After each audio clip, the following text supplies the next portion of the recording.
Hello foodies, welcome to cook with Sai Shubha channel. ಅವರೆಕಾಳು season ಮುಗಿಯೋದ್ರಲ್ಲಿ ಒಂದೇ ಒಂದು ಟೈಮು ಹಿದ್ಕಿದ ಅವರೆಬೇಳೆ ದೋಸೆ ಮಾಡಿ ನೋಡಿ.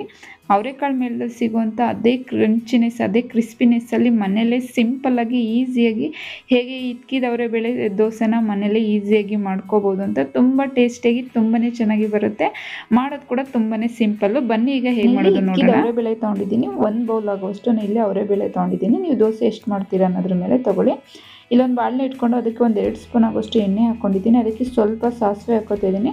ಸಾಸಿವೆ ಚೆನ್ನಾಗಿ ಚಿಟಪಟ ಅಂತ ಅಂದಾದ್ಮೇಲೆ 1 ಇಂಚಷ್ಟು ಶುಂಠಿನ ತುರಿದು ಹಾಕೋತಾ ಇದ್ದೀನಿ ನಾನು ಇದಕ್ಕೆ. ಅದ್ರ ಜೊತೆಗೆ ನಾವಿಲ್ಲಿ ಚಿಲುಕ್ಸಿಟ್ಟಿರೋ ಅವರೆಬೇಳೆನ ಹಾಕೋತಾ ಇದ್ದೀನಿ ನಾನಿಲ್ಲಿ. ಇದನ್ನು ಹಾಕ್ಕೊಂಡು ಎಣ್ಣೆಯಲ್ಲೇ ಫ್ರೈ ಮಾಡ್ಕೊಳ್ಳೋಣ. ಒಂದು ಸ್ವಲ್ಪ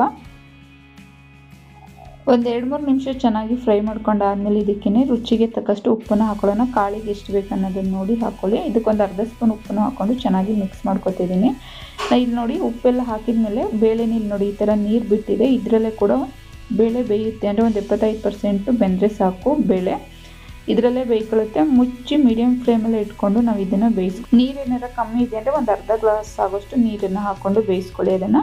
ಇಲ್ಲಿ ನಾನು ದೋಸೆ ಹಿಟ್ಟು ತೊಗೊಂಡಿದ್ದೀನಿ. ಮಾಮೂಲಿ ಮನೇಲೆಲ್ಲ ಮಾಡ್ತೀವಲ್ಲ ದೋಸೆ, ಅದೇ ಸೇಮ್ ದೋಸೆ ಹಿಟ್ಟು. ಆದರೆ ಇದಕ್ಕೆ ಅವಲಕ್ಕಿ ಹಾಕಿಲ್ಲ. ಅವಲಕ್ಕಿ ಹಾಕೋದ್ರಿಂದ ಸಾಫ್ಟ್ ಬರುತ್ತೆ ಮತ್ತು ದೋಸೆ ಮುರ್ಕೊಳ್ಳುತ್ತೆ ಅನ್ನೋ ಕಾರಣಕ್ಕೋಸ್ಕರ ನಾನು ಇಲ್ಲಿ ಅವಲಕ್ಕಿನ ಯೂಸ್ ಮಾಡಿಲ್ಲ ಈ ದೋಸೆ ಹಿಟ್ಟಿಗೆ. ನನಗೆ ಎಷ್ಟು ಬೇಕು ದೋಸೆ ಹಿಟ್ಟು ಅನ್ನೋದನ್ನು ಸಪ್ರೇಟಾಗಿ ತೊಗೊಂಡು ಇದಕ್ಕೆ ರುಚಿಗೆ ತಕ್ಕಷ್ಟು ಉಪ್ಪು, ಒಂದು 1/4 ಟೇಬಲ್ ಸ್ಪೂನ್ ಆಗೋಷ್ಟು ಸೋಡಾನ ಹಾಕ್ಕೊಂಡಿದ್ದೀನಿ. ಹಾಗೆಯೇ 1 ಸ್ಪೂನ್ ಆಗೋಷ್ಟು ಸಕ್ಕರೆನ ಹಾಕ್ಕೊಂಡಿದ್ದೀನಿ. ದೋಸೆ ಹಿಟ್ಟು ಚೆನ್ನಾಗಿ ಅಳ್ಳಿರಬೇಕು, ಹಾಗಿದ್ರೆ ದೋಸೆ ತುಂಬಾ ಚೆನ್ನಾಗಿ ಬರುತ್ತೆ. ಇದು ಕೂಡ ರೆಡಿಯಾಗಿದೆ, ಸೈಡಲ್ಲಿ ಇಟ್ಕೊಳ್ಳೋಣ. ಹಾಗೆ ಅವರೆಬೇಳೆ ಕೂಡ ಬೆಂದಿದೆ, ನೋಡ್ಬೋದು.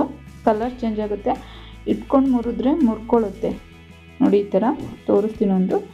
ಈ ಥರ ಒಂದು 75% ಈ ಥರ ಬೆಂದಿರಬೇಕು. ಈ ಥರ ಬಂದರೆ ಅವರೆಬೇಳೆ ಕರೆಕ್ಟಾಗಿ ಬೆಂದಿದೆ. ನೀರನ್ನು ಹಾಕಿಲ್ಲ ನಾನಿಲ್ಲಿ. ನೀವು ಬೇಕು ಅನ್ನೋ ಒಂದು ಅರ್ಧ ಗ್ಲಾಸ್ ಆಗೋಷ್ಟು ನೀರನ್ನು ಹಾಕಿ ಬೇಯಿಸ್ಕೊಳ್ಳಿ. ಆದರೆ ಬೇಳೆಯಲ್ಲಿ ಮಾತ್ರ ನೀರಿರಬಾರ್ದು. ಈ ಥರ ಪೂರ್ತಿಯಾಗಿ ನೀರು ಸೀದಿರಬೇಕು. ಬಿಸಿ ಇರಬೇಕಾದ್ಲೇ ಇದಕ್ಕೆ ನಾನಿಲ್ಲಿ 2 ಈರುಳ್ಳಿನ ಚಿಕ್ಕದಾಗಿ ಕಟ್ ಮಾಡಿದ್ದೀನಿ, ಸ್ವಲ್ಪ ಸಾಂಬಾರು ಸೊಪ್ಪು, ಹಾಗೆಯೇ ಖಾರ ಎಷ್ಟು ಬೇಕು ಅನ್ನೋದು ನೋಡಿ ಹಸಿರು ಮೆಣಸಿಕಾಯಿನ ಹಾಕ್ಕೊಳ್ಳಿ. ನಾನು ಇಲ್ಲೊಂದು 4 ಹಸಿರು ಮೆಣಸಿಕಾಯಿನ ಚಿಕ್ಕದಾಗಿ ಕಟ್ ಮಾಡಿ ಹಾಕ್ಕೊಂಡಿದ್ದೀನಿ ಎಲ್ಲದನ್ನು. ಹಾಗೆಯೇ ಒಂದು ಚಿಕ್ಕ ಕ್ಯಾರೆಟು, ಹಾಗೆಯೇ ಸ್ವಲ್ಪ ತೆಂಗಿನಕಾಯಿ ತುರಿ, ಹಾಗೆಯೇ ಸಬ್ಬೆ ಸೊಪ್ಪು ಕಡ್ಡಿ ತೊಗೊಂಡಿಲ್ಲ, ಬರೀ ಈ ಥರ ಎಲೆ ಅಂಥದನ್ನು ಕಟ್ ಮಾಡಿ ಹಾಕ್ಕೊಂಡಿದ್ದೀನಿ. ಹಾಗೆ ತೆಂಗಿನಕಾಯಿನೂ ಕೂಡ ಕ್ಯಾರೆಟ್ ತುರಿ ಅದರಲ್ಲೇ ತುರ್ಕೊಳ್ಳಿ. ಉದ್ದುದ್ದಾಗಿದ್ದರೆ ಅದು ಬಾಯಿಗೆ ಫ್ಲೇವರ್ ಚೆನ್ನಾಗಿ ಬರುತ್ತೆ. ಇದಿಷ್ಟನ್ನು ಹಾಕೋತಿದ್ದೀನಿ. ಬಿಸಿ ಇರಬೇಕಾದ್ರೆ ಕಾಳನ್ನು ಸೊಪ್ಪು ಎಲ್ಲನೂ ಹಾಕಿ ಮಿಕ್ಸ್ ಮಾಡೋದ್ರಿಂದ ಕಾಳು ಸೊಪ್ಪು ಚೆನ್ನಾಗಿ ಅದು ಮಿಕ್ಸ್ ಆಗುತ್ತೆ ಬಿಸಿ ಇದ್ದಾಗಲೇ. ಬಿಸಿಗೆ ಸೊಪ್ಪು ಚೆನ್ನಾಗಿ ಸಾಫ್ಟ್ ಆಗುತ್ತೆ ಬೇಗ, ಅದಕ್ಕೋಸ್ಕರ ಬಿಸಿ ಇದ್ದಾಗಲೇ ಹಾಕ್ಕೊಂಡು ಚೆನ್ನಾಗಿ ಮಿಕ್ಸ್ ಮಾಡ್ಕೊಳ್ಳಿ ಒಂದು 2-3 ನಿಮಿಷ. ನೋಡಿ ಆ ಬಿಸಿಗೆ ಸೊಪ್ಪೆಲ್ಲ ಹೇಗೆ ಸಾಫ್ಟಾಗಿ ಇದಾಗಿದೆ ಅಂತ. ಹೀಗೇ ಇದಕ್ಕೆ ನಾನಿಲ್ಲಿ ಉಪ್ಪನ್ನು ಹಾಕೋತಾ ಇದ್ದೀನಿ. ಈರುಳ್ಳಿ ಮತ್ತು ಸೊಪ್ಪು ಕಾಯಿಗೆಲ್ಲ ಎಷ್ಟು ಬೇಕು ಅನ್ನೋದು ನೋಡಿ ಉಪ್ಪನ್ನು ಹಾಕ್ಕೊಳ್ಳಿ. ನಾವು ಕಾಳನ್ನು ಬೇಯಿಸ್ಬೇಕಲ್ಲೂ ಕೂಡ ಉಪ್ಪನ್ನು ಹಾಕಿದ್ದೀವಿ ನೋಡಿ. ಈ ಥರ ಚೆನ್ನಾಗಿ ಮಿಕ್ಸ್ ಮಾಡ್ಕೊಳ್ಳೋಣ. ನೋಡಿ ಸೊಪ್ಪೆಲ್ಲ ಎಷ್ಟು ಚೆನ್ನಾಗಿ ಸಾಫ್ಟಾಗಿ ಇದಾಗಿದೆ. ಸೊಪ್ಪೆ ಕಾಣಿಸ್ಲಾಗ ಅಷ್ಟೊಂದು ಇದೆ ಅಂತ ಅನ್ನಿಸ್ತು. ಇದನ್ನು ಹಾಗೇನೂ ಕೂಡ ತಿನ್ಬೋದು. ನೀವು ಬೇಕಾದ್ರೆ ನೆಲಗಡಲೆ ಬೀಜ ಹಾಕ್ಕೊಂಡು ಫ್ರೈ ಮಾಡಿಕೊಂಡು ಇದನ್ನು ಚುರುಮುರಿ ಥರ ತಿನ್ನಿ, ತುಂಬ ಟೇಸ್ಟ್ ಚೆನ್ನಾಗಿ ಬರುತ್ತೆ. ಈಗ ಇದೆರಡು ಕೂಡ ರೆಡಿಯಾಗಿದೆ.